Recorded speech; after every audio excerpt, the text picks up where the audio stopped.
আসসালামু আলাইকুম sir daily ব্লগে সবাইকে স্বাগতম। আজকে সাদ বাবু সুন্দর করে রেডি হয়ে যাচ্ছে তার নানু ভাই দিনাজপুর থেকে তার জন্য আম লিচু পাঠিয়েছে। সেগুলো রিসিভ করতে যাচ্ছে। সুন্দর মতো সেজেছে, হাতে একটা ডোরেমন ঘড়ি পরেছে, সুন্দর একটা 3/4 প্যান্ট পরেছে, নেভি ব্লু কালারের সুন্দর একটা গেঞ্জি পরেছে। আমরা দোতলায় থাকি, সে দোতলা সিঁড়ি থেকে নিচে নিচে একাই নামছে পাকনামি করে। আমি বলছি বাবা দাঁড়াও, আমার হাত ধরো হাত ধরো। না, সে একা একাই যাবে। ঠিক আছে যাও। এই যে সে নিচতলায় চলে এসেছে। না, সে পাকনামি করে একা একাই নামবে। এই যে নিচতলায় অলরেডি চলে এসেছি। আমরা যে সময় নামছিলাম সেই সময়টা রোদই ছিল।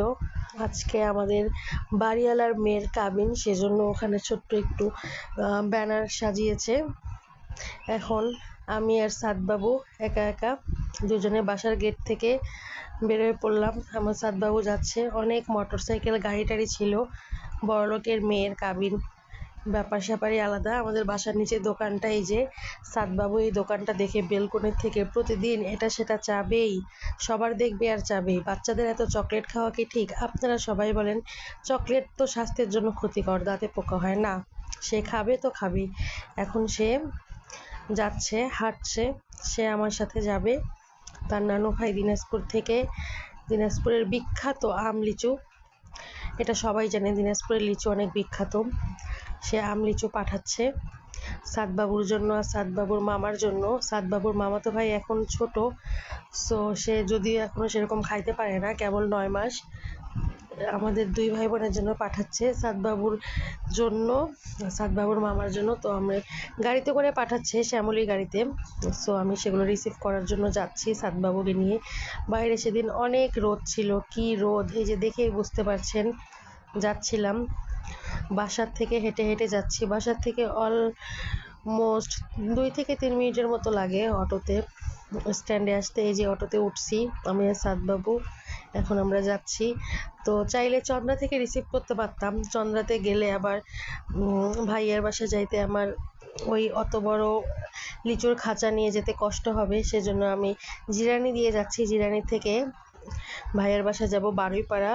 এই যে কি বৃষ্টি, সেদিন বাসার থেকে দেখে আসলাম রোদ, আর বাসে ওঠার পরে কি যে বৃষ্টি। এই বৃষ্টিতে আমি আর আমার ছেলে পুরো ভিজে গেছি। এই যে বারুইপাড়া মসজিদের ওখানে, ওখান থেকে 5 টাকা ভ্যান ভাড়া ভাইয়ের বাসা। এই তো বারুইপাড়া থেকেই আমি আমার পার্সেলটি রিসিভ করব। শ্যামলী গাড়িতে করে আব্বা পাঠিয়েছে আমার লিচুর ছাকা, সেগুলো রিসিভ করব।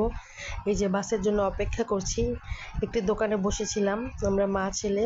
কি বৃষ্টি দেখেন, সব কিছু ভিজে গেছে। কত মানুষ অপেক্ষা করছে, আমিও অপেক্ষা করছি কখন গাড়ি আসবে।